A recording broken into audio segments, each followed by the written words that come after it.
குட்டீஸ் நான் வந்துட்டேன். மணி என்ன 3 ஆயிட்டு 3 ஆயிட்டு நம்ம வந்துருவோம். நம்ம வாழ்க்கையில ஒரு கட்டத்தில ஒரு கேள்வி வரும். ஏன் இவ்ளோ அன்பு குடுத்தோம். ஆனா, அவங்க ஏன் நம்மள தேடி வரவே இல்ல? நம்ம அப்படி என்னதான் தப்பு பண்ணோம்? நம்ம எல்லாமே கரெக்ட்டா தானே பண்றோம். நம்ம பாசத்த மட்டும் தானே குடுக்குறோம். அந்த பாசத்த ஏன் நமக்கு திருப்பி தரவே மாட்டேங்கிறாங்க? நான் இவ்ளோ முயற்சி பண்ணுனேன். ஆனா, எனக்கு ஏன் எல்லாருமே இவ்ளோ கெடுதல் நெனைக்கிறாங்க? இப்படின்னு நம்ம நெனச்சிருப்போம். அப்படித்தானே? ஆனா, வாழ்க்கையோட ஒரு பெரிய ரகசியம் என்ன தெரியுமாப்பா?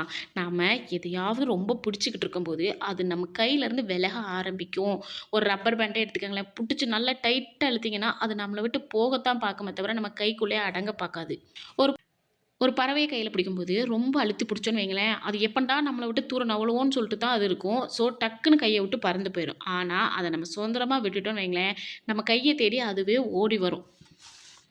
அதே மாதிரி தான் மனுஷங்களும். வாய்ப்புகளும், சந்தோஷமும் நாம எதிர்பார்ப்ப குறைக்கும்போது தான் நம்ம வாழ்க்கை நம்மள ஆச்சரியப்படுத்த ஆரம்பிக்கும். நம்ம என்ன பண்ணுவோம், எதிர்பார்க்கிறது அளவுக்கு அதிகமா எதிர்பார்ப்போம். நான் உன் மேல பாசமா இருக்கேன். ஆனா ஒரு ஹஸ்பண்ட் அண்ட் ஒய்ஃபே சொல்லுங்களேன். ஒய்ஃப் ரொம்ப வந்து கேரிங்கா இருப்பாங்க, பாசமா இருப்பாங்க. பட் இதுவே ஹஸ்பண்ட் என்ன பண்ணுவாங்க, எல்லா குடும்பத்திலயுமே நடக்குறது இதுதான். 100ல 100% சொல்லலாம். 99ல 100% காரணமே என்ன பண்ணுவாங்க, அவங்கவங்க ஒர்க்க பார்த்துட்டு ஒய்ஃப வந்து பார்க்குறதுக்கோ, இல்ல நெனைக்கிறதுக்கோ அவங்களுக்கு வந்து டைமே கிடைக்காது. கிடைச்ச நேரத்தில ஒண்ணு ஃபோன நோண்டுவாங்க, இல்லன்னா குப்புற அடிச்சு தூங்குவாங்க. இந்த 2 விஷயத்த தான் அவங்க கரெக்ட்டா பண்ணிக்கிட்டு இருப்பாங்க. பட் நாம அப்படி கிடையாது இல்லையா? நம்ம தான் கொஞ்சம் எதிர்பார்ப்பு அதிகமா உள்ள ஆட்களாச்சே. நம்ம நெறைய எதிர்பார்ப்போம். நம்ம புருஷன் நம்மட்ட பேசணும், நம்ம கூட பழகணும், நம்மள வந்து வெளியில கூட்டு போணும், நமக்கு புடிச்சத வாங்கி தரணும்னு நெறைய எதிர்பார்ப்போம். நாமளும் அதுக்கு தகுந்த மாரி நடந்துக்குவோம். இன்னும் ஒரு படி மேல போய் என்ன பண்ணுவோம், அவங்க நம்ம எதிர்பார்க்குறது எல்லாத்தையுமே அவங்களுக்கு வந்து நம்ம செய்வோம். அது நமக்கு வந்து திருப்பி கிடைக்கலங்கும்போது, நம்ம மனசு வந்து ரொம்ப வருத்தப்படும். ச்சே! நான் வந்து கரெக்ட்டா தானே இருக்கிறேன். ஆனா அவங்க மட்டும் ஏன் என் மேல பாசத்தையே காட்ட மாட்டேங்கிறாங்க? என் மேல அப்ப காதலே இல்லையா? பாசமே இல்லையா? அப்படின்லாம் நமக்கு வந்து தோண ஆரம்பிக்கும். எதிர்பார்ப்பு ஏன் தெரியுமா வலிய தரும்?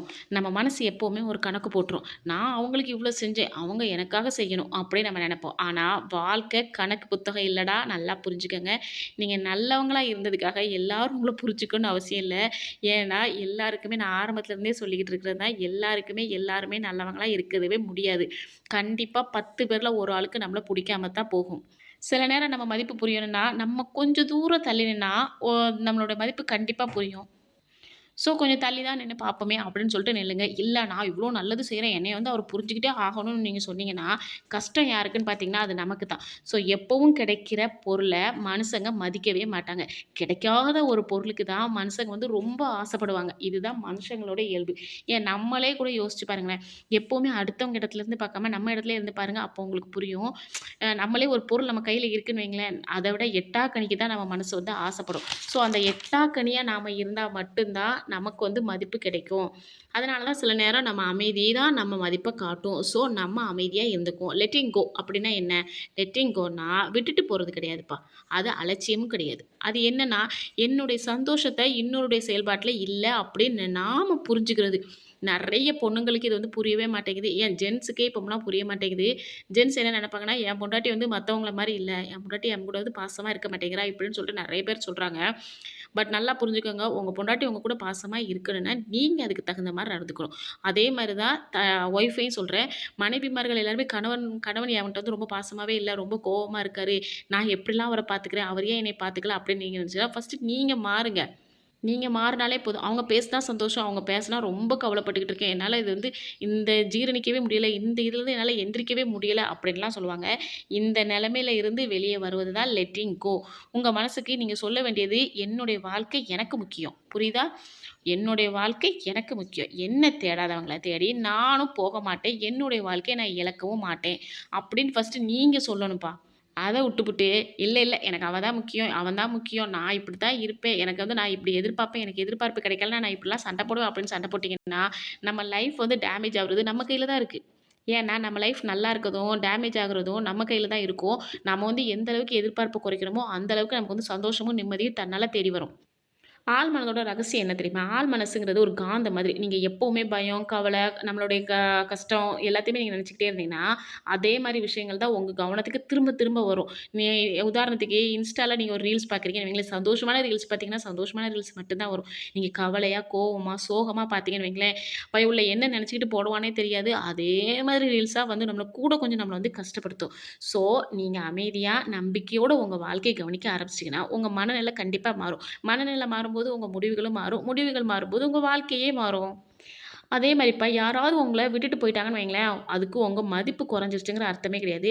சில மனுஷங்க நம்ம வாழ்க்கையில வர்றது நம்மள காயப்படுத்துறதுக்கு இல்ல. நம்மள நாமளே புரிஞ்சுக்கிறதுக்கு அவங்க ஒரு கத்துக் குடுக்குற சந்தர்ப்பம் தான் அது.